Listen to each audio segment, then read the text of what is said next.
Built in 1913 as the first and one of the only vaudeville houses on Broadway, playing the Palace became the goal of every singer, dancer, and actor in America. What is the mystique of the Palace? My dream was always to play the Palace. Like the song goes, unless you play the Palace, you are nowhere.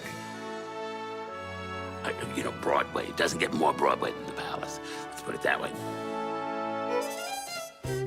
The Palace was the dream house of vaudeville impresario Martin Beck, who hired Kirchhoff and Rose, successful Milwaukee-based architects, to design a lavish Beaux-Arts theater. The Palace Theater is not about its exterior. You don't see the exterior. There are advertising billboards on the facade. It's an enormous theater.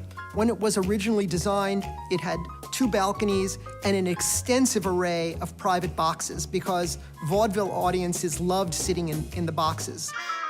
From the turn of the 20th century until the 1930s, vaudeville was the most popular form of entertainment in America.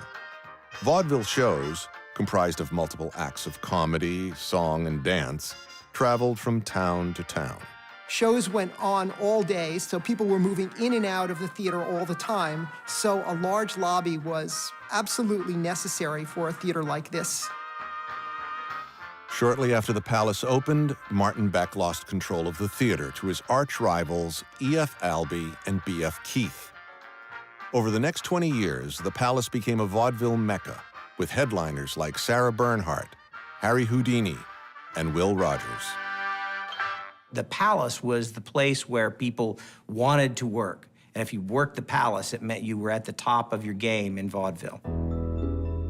With the late 1920s, talking pictures were on the rise, and the Palace became a movie house.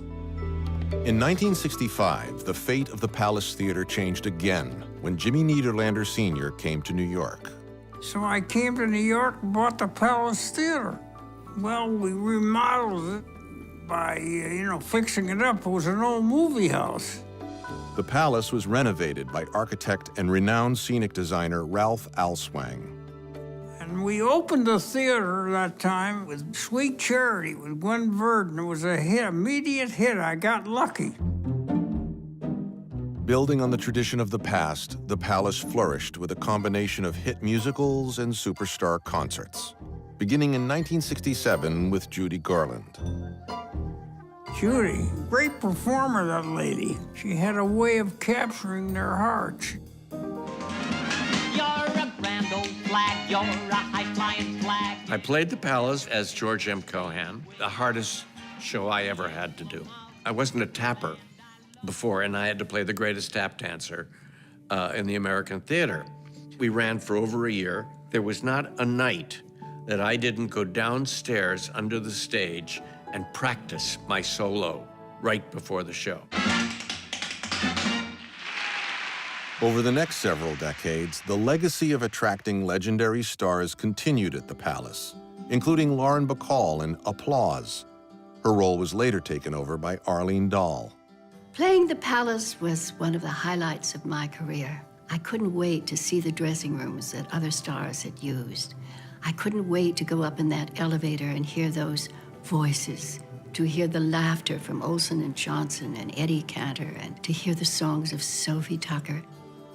I thought this is where I was meant to be.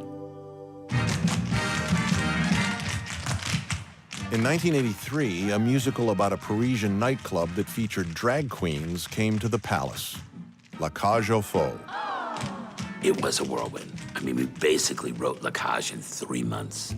I'm this kid from Brooklyn. I was not a wealthy kid. I was a very poor kid. And I walked into Alan Carr's apartment, which was the penthouse of the San Moritz Hotel. And he handed me 4 dozen roses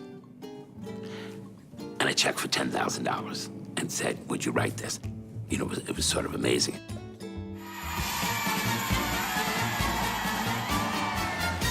In 1991, the Will Rogers Follies came to the Palace, directed and choreographed by Tommy Tune.